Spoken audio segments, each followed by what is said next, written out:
W6. Just wanted to say that I noticed a real difference in the amount of VCOP that you were popping into your spelling sentences last week for a lot of you, so well done and thank you for listening to me on that one.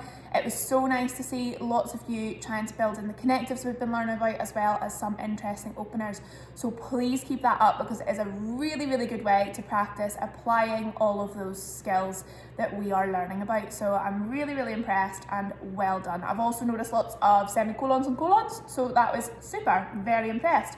Keep up that hard work. Just make sure as well you are checking carefully for capital letters and full stops. I know they're basic, but they're easily forgotten. And also make sure that you are identifying your spelling words for me, like just underline or highlight them. It just makes it a bit easier to mark if that's okay. Thank you very much. Right, so we'll get into your spelling groups. So I will pop up on the screen now where to skip to for your group.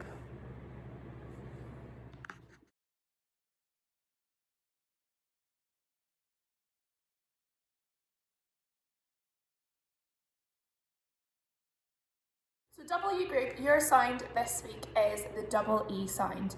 Now, this sound is another way that we can have a long E. So we've looked at some of those before. So let's hear it in those words. I'm going to read your 10 words. We've got creep, sheet, sweep, street, steer, speech, beam, deep, cheek, and bleed.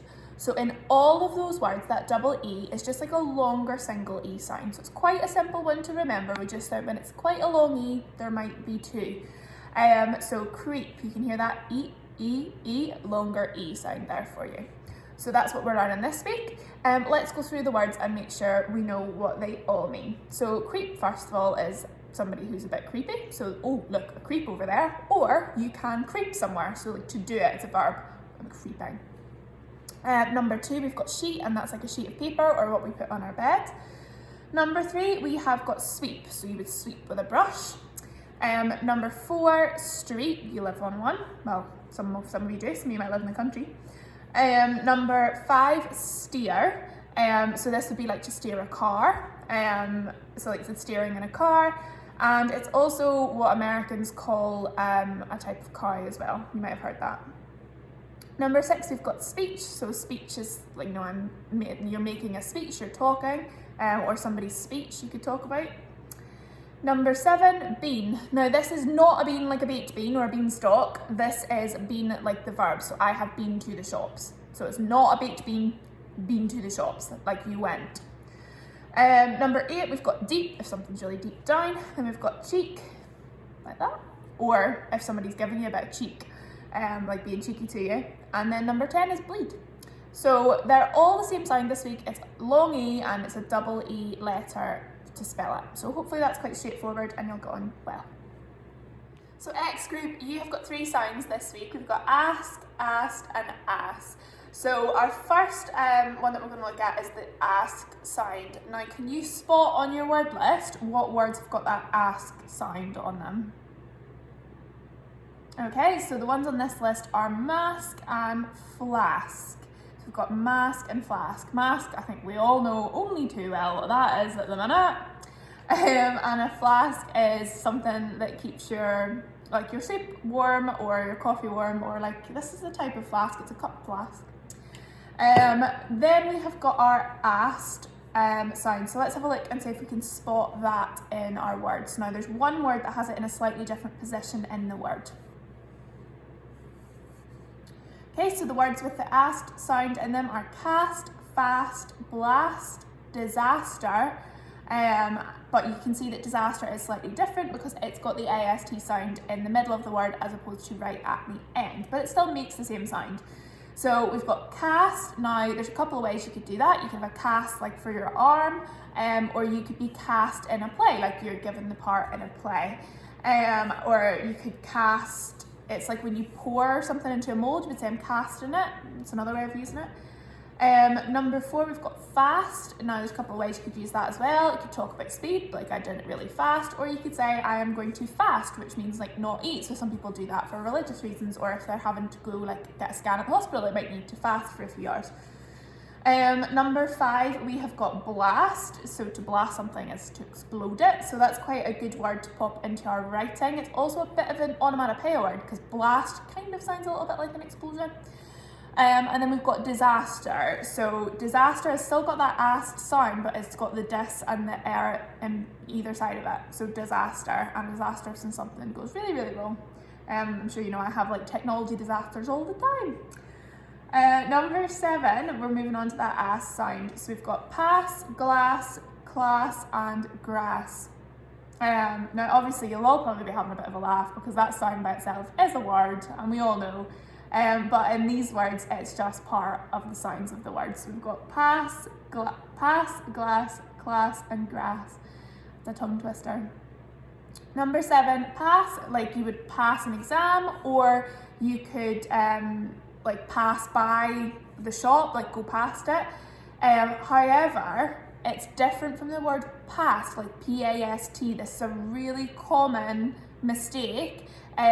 So like people would write I passed my exam, so it would be P-A-S-T instead of P-A-S-S-E-D. So if we talk about P-A-S-T, the past, that would mean like in history, whereas past means to like get through something, whereas past means long ago.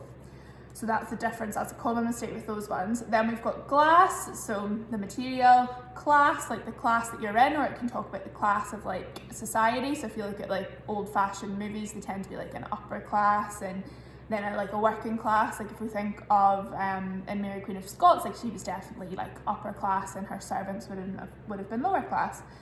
And then number 10, we've got grass, which grows outside.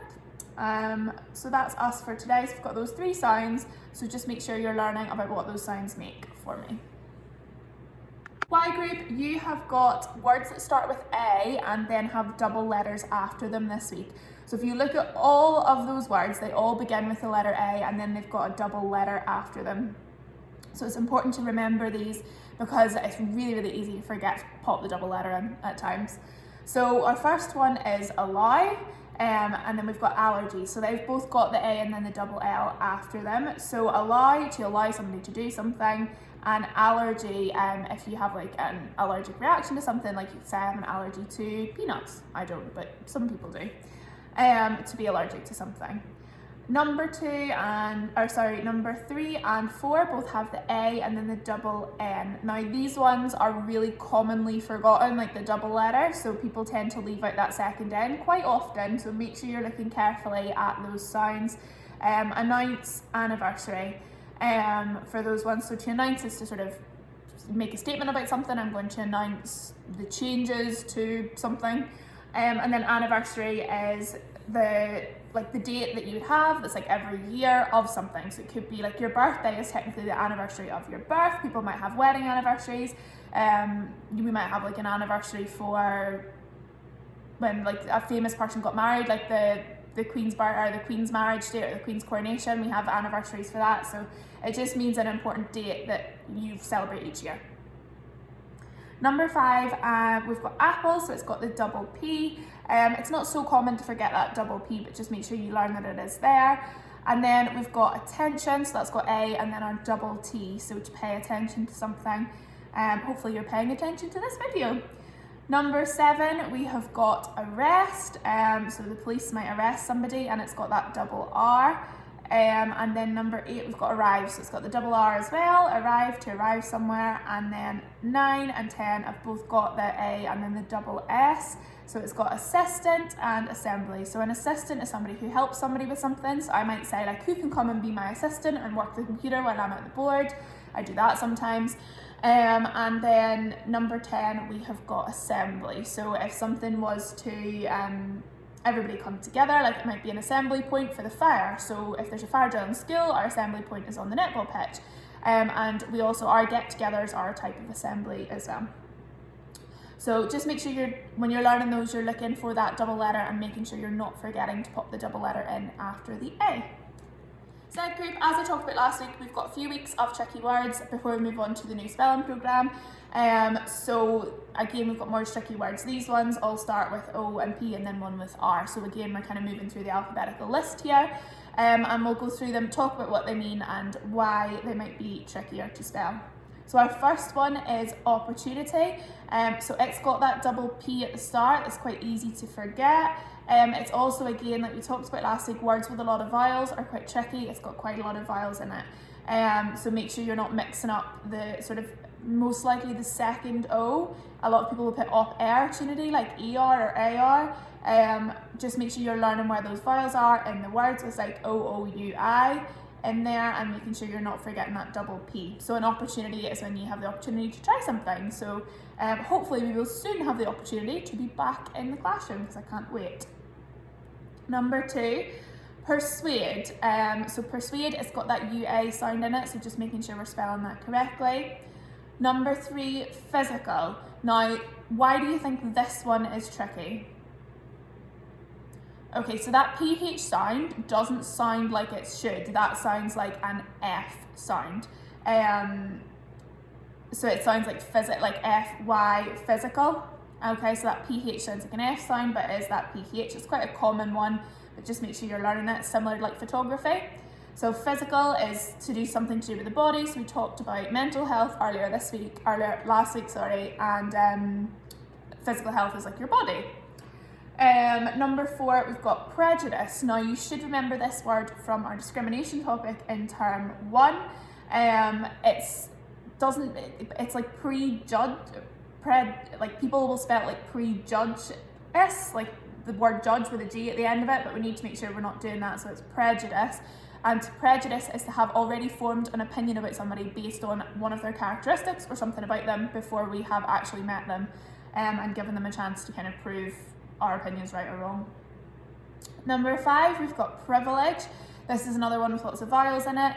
Really easy to mix those first couple of I's up for different sounds, most likely E's. So if you have privilege, it means that you have an advantage above somebody else. Number 6, profession. So the tricky thing here is making sure you remember that double S.